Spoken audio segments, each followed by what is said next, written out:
Okay, so in here I've got the ingredients to make my crumble. I've got 15 grams of oat bran, an equal amount of oats, and I've got 2 tablespoons of PB2, peanut butter powder, a tablespoon of sweetener and 2 teaspoons of cinnamon.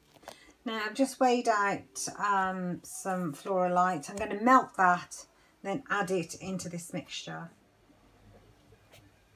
Okay, so I've melted it. I'm just going to cut it through.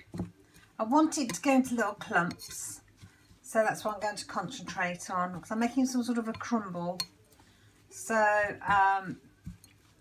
what I'm going to do, I'm going to pop that into the freezer, I think, for a few minutes to help hold those clumps together, and then that will top the fruit, then we'll bake it in that fashion.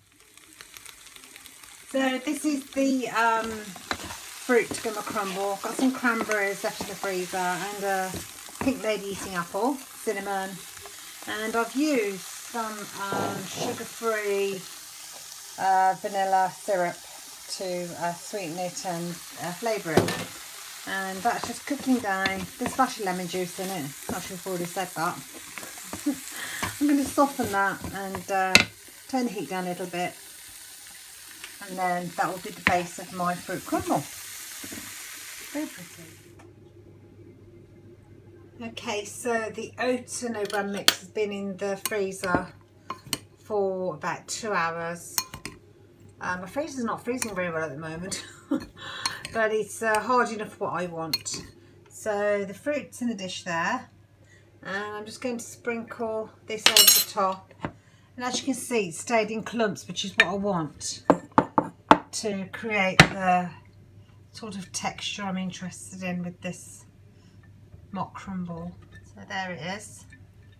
That's going to cook now for around about 20 minutes at 180. Bit of luck, it'll turn out good. Okay, so that's come out the oven about 10 minutes and I've let it cool a little bit.